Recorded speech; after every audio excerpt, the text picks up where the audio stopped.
Hello friends, hello neighbors, how are you? JT here, welcome back. Thank you very much for joining me today. Today we have a very special video. Every video is special, you think I'm saying, but no, today is very special because I am going to answer a question that many of you has probably thought about every now and then, and I'm sure that there are thousands and thousands in the law enforcement community that are also curious about the answer to this question. The question is, what do police officers carry? And you're probably saying, well, what do you know about that? Well, some of you know that I've been in law enforcement for the past 22 years. And I also used to be a defensive tactics instructor. And I did also take some classes with some specialists that specialize in edge weapons. By any means, it does not make me an expert, but I do have a little bit of knowledge in that arena. But again, I am not an expert. So there's something I need to say as far as a critique within the law enforcement education community. And that is, they don't do enough with edged weapons. They don't teach enough regarding defensive tactics, and they don't hardly talk about carrying an edge weapon.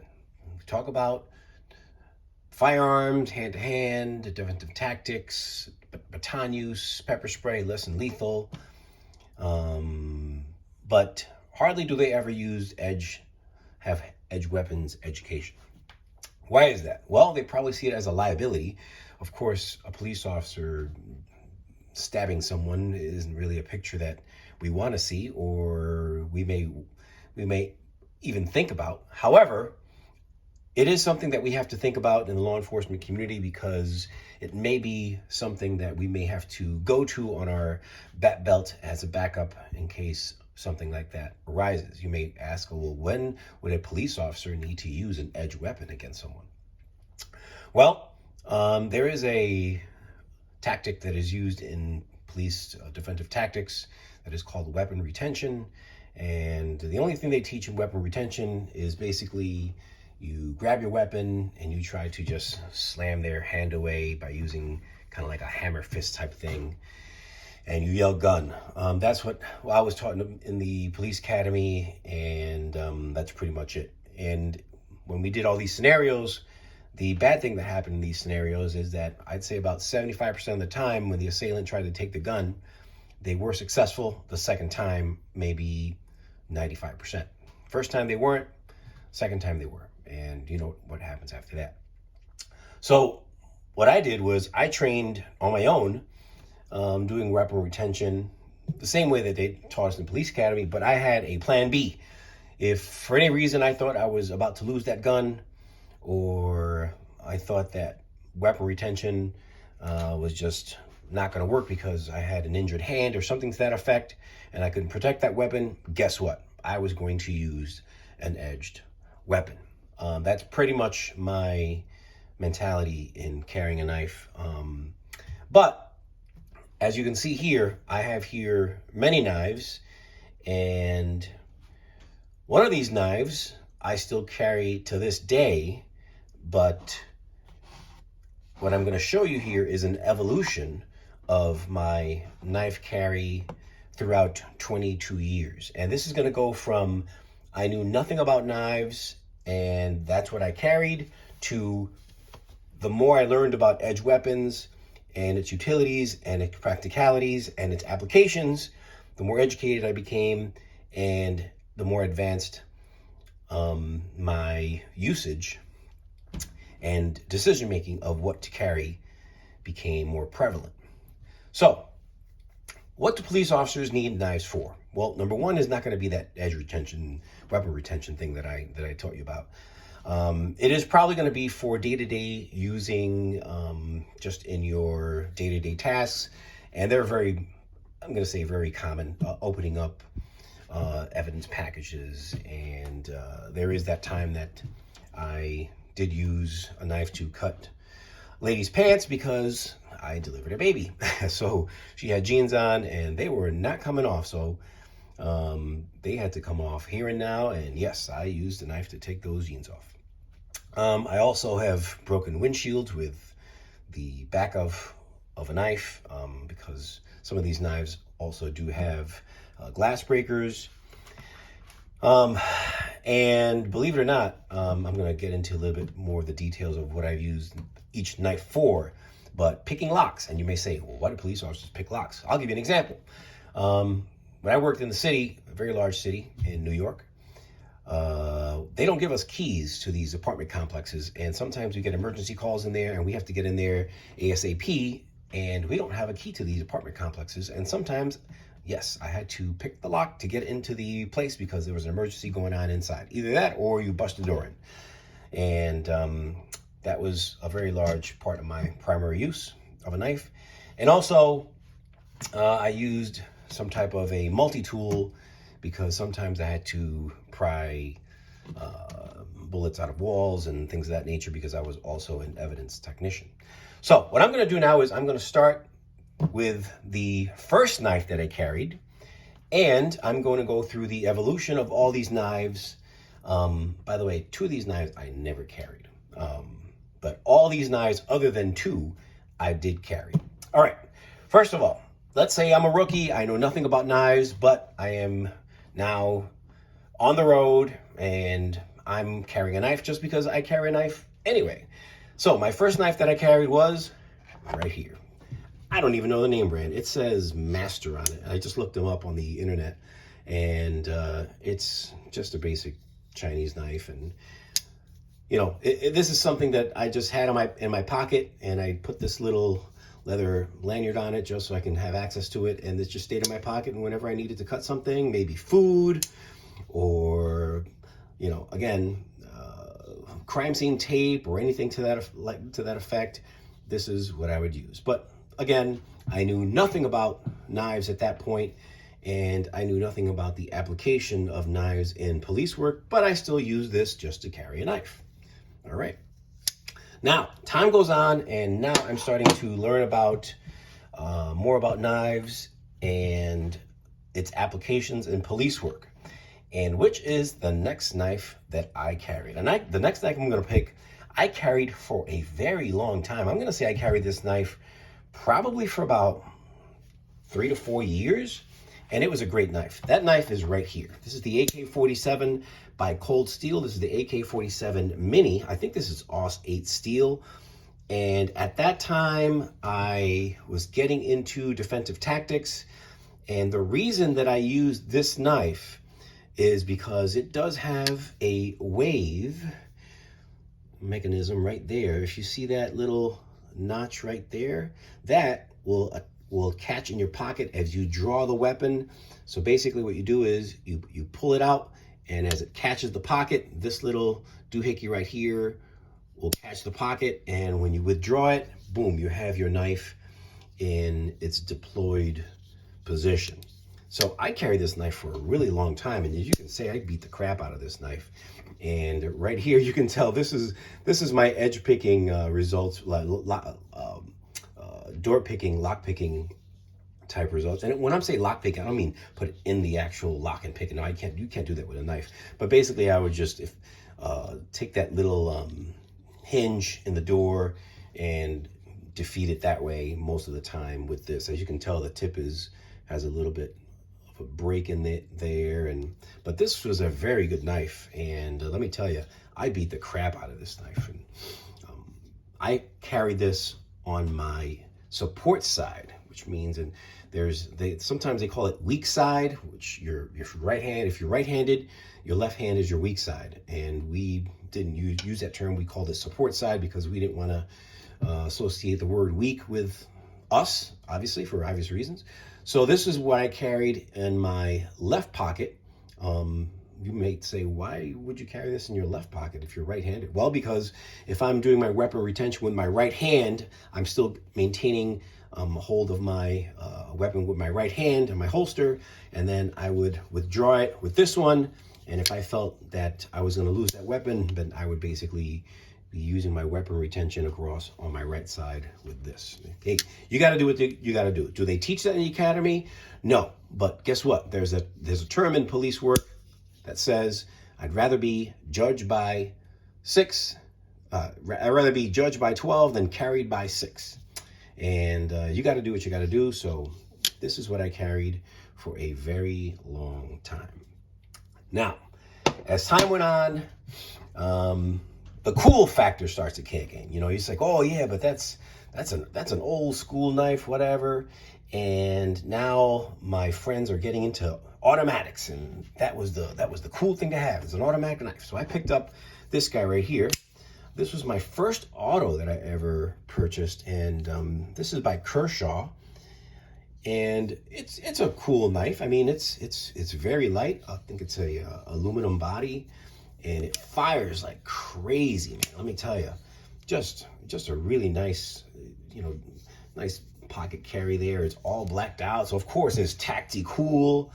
But believe it or not, it is much faster to deploy a knife with the Emerson type system than to pull this knife out and then press the button and then use it, because you have to do a couple things. You have to first pull out the knife from your pocket, then press the button, then regrip, as opposed to this, where you would pull out of your pocket, bam, and it's going to deploy, and you're already in that holding position and you're good to go. So yes, and I've done these draw competitions with cops that have automatic knives, and I say, guess what?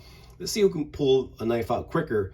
You and your automatic knife, and me and my Emerson type Wave, and I always win. This is just a lot faster of a deployment system than even an automatic knife.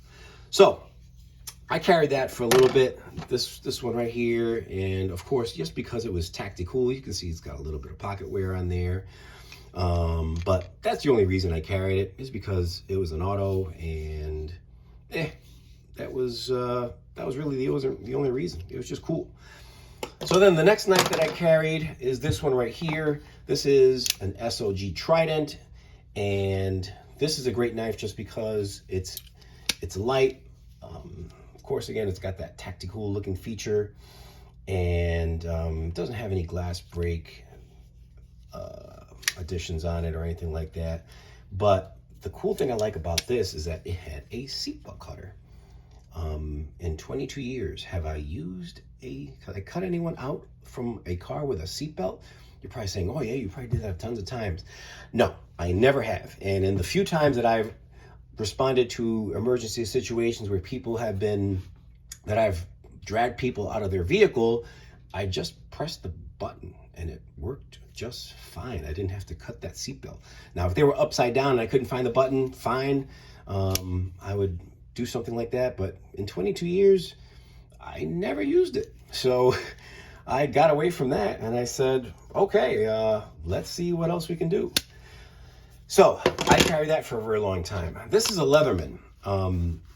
This was on my belt probably for a good 15 years. And this was very, very handy because, like I said, I used to be a evidence technician, and I used to use these pliers to dig out bullets from walls and furniture and cars and things of that nature. Also does have a knife in there, a screwdriver, and you know, Phillips head, bottle opener. This is everything that you need was here. And I carried this in addition to any other knife that I had, but I didn't start carrying this maybe till I had maybe like 5 years on the job. So a Leatherman tool, highly recommended. Every person in law enforcement, whether you're a firefighter, police officer, first responder, whatever, you have to have a multi-tool type thing on your person, because let me tell you, I use this a lot. And you know, I haven't carried this in my just regular life, just day-to-day, you know, usage for whatever reason. I haven't carried it, but you know what? It's probably a good idea. You know, I every now and then I'll carry a Swiss pocket knife, which has almost the same things, but those pliers, man, I use those pliers a lot for some reason when I worked on the job. So this is definitely a good thing that law enforcement people should carry. All right, now the next one is a very controversial one. This is a very popular knife in law enforcement. This is the K-Bar, and I think the model number is 1480.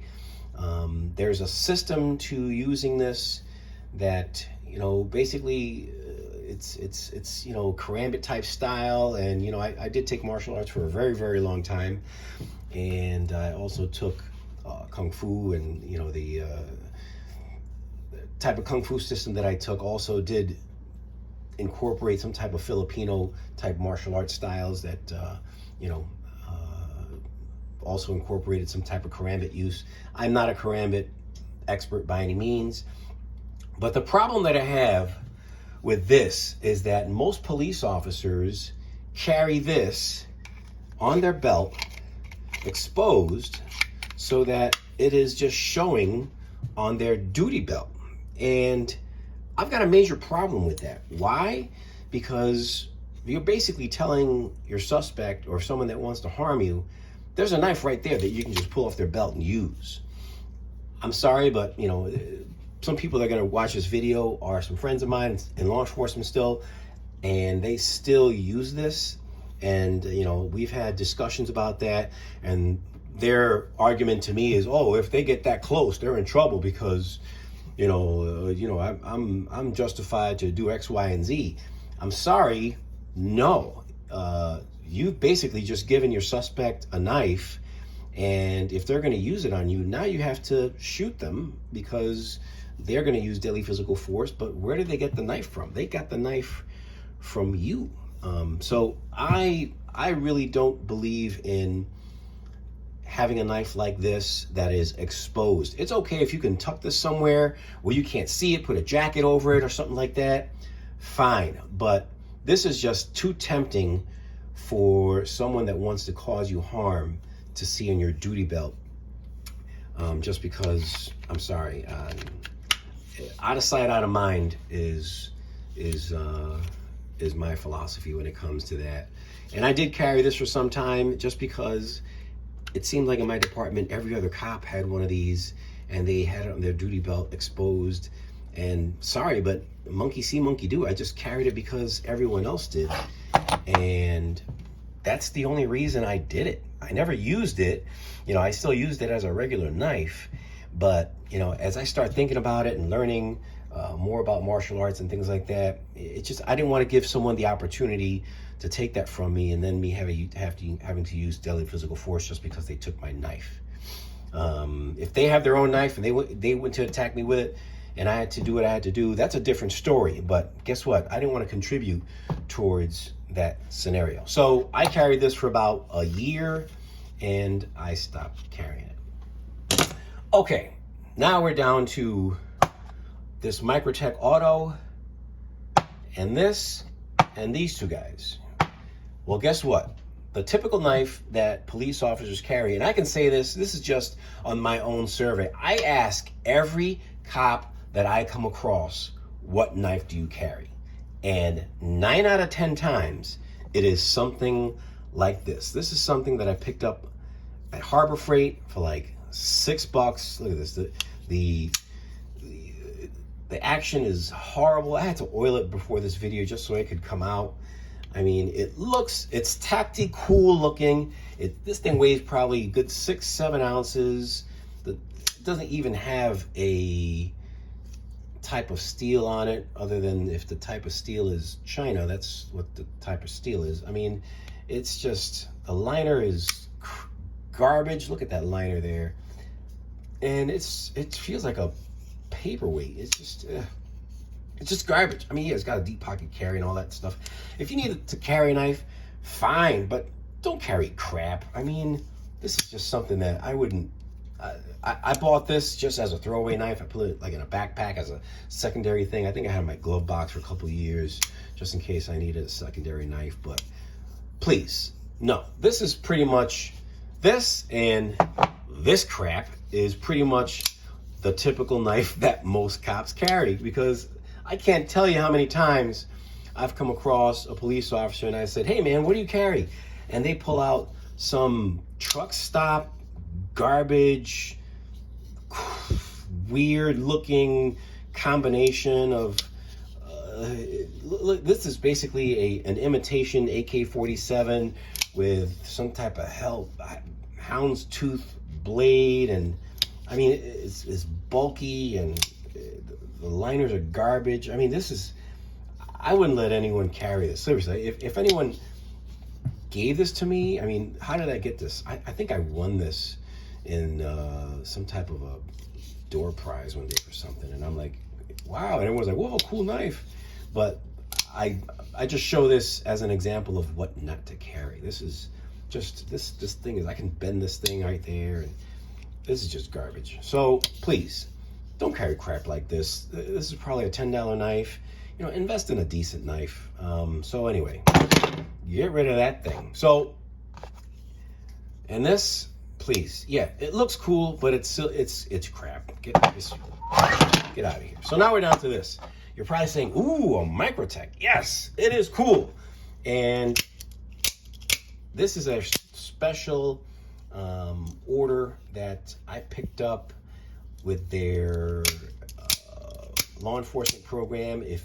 If you are law enforcement, first responder, and you would like to get one of these at a heavily discounted rate, check out my video on how to get a discounted Microtech, and it will tell you exactly how to do that. But yes, I think I paid about $210 for this, which is a great deal for an Ultratech. And if you're asking why is it blue on one side and why is it black on another side, well, of course, blue is our color, but Microtech understands there are some departments that will not allow another color to show out of their pocket, because if you put, if this were all blue, you would be showing a little bit of blue there.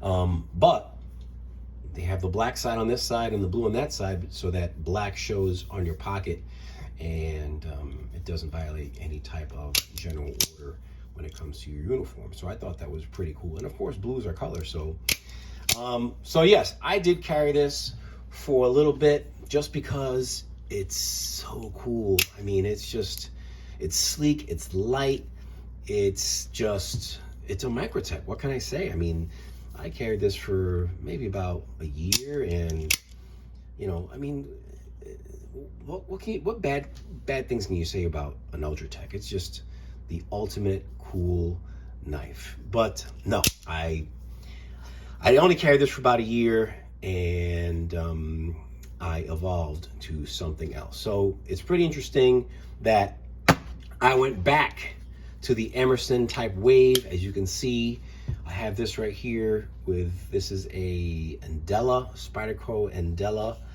And I tell you what, I wish they, I'm sorry, Endura. I'm mixed up because of my Andela video. But this Endura is a phenomenal knife, and I did put another deep pocket carry clip on there, and let me just tell you, it feels so good in the hand. It's a perfect size for carry. It's lightweight, and it answers all the questions I would have and fulfills all the needs that I have in regards to a law enforcement type knife. Why? Well, number one, it's cool looking. All right, it's the CDI factor, as they say it, is heavy in there. You're probably saying CDI factor. What the heck is that? Chicks dig it. Yes, that's one of the reasons that we become cops, right? Because chicks dig it. But no, in all due seriousness, this Emerson Wave, I am 110% a believer in it, just because if there's anything that I need, if there's any time that I need to withdraw this knife from my support side, it's just going to catch in that pocket, bam, it's going to deploy there, and I have a phenomenal purchase and a good extension here as far as length. Let's take a look at the length of this thing. So from tip to tip, you're looking at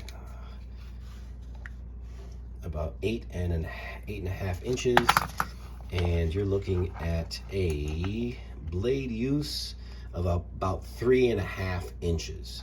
But if you need to reach out and touch someone,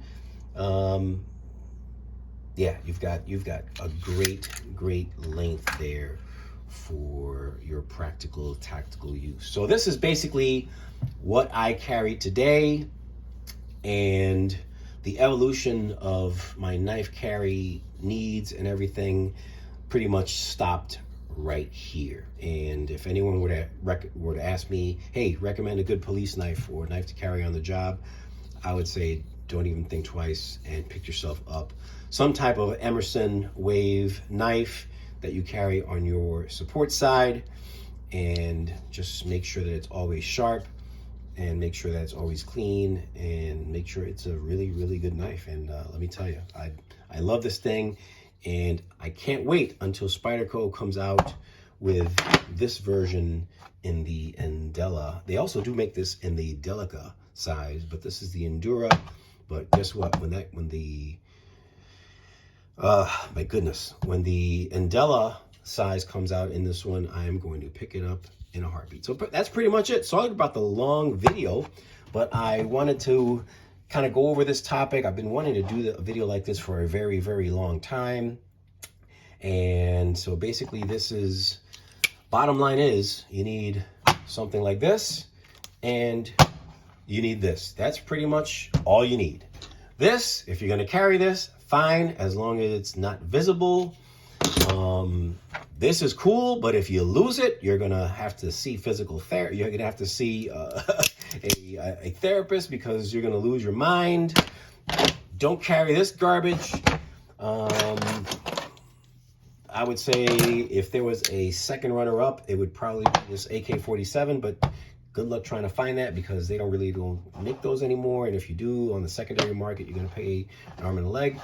This right here, I think for about 90 bucks, you can pick up this knife, and it would serve all your purposes and have it for a very long time. Well, I hope this video was educational for everyone. Even if you're not in law enforcement, you want to use it for practical purposes, self-defense or anything like that, carry this on your strong side. If you do carry guns still, I still am a proponent of carrying this on your support side, on your other side, because that way you can use it as a backup tool or anything like that.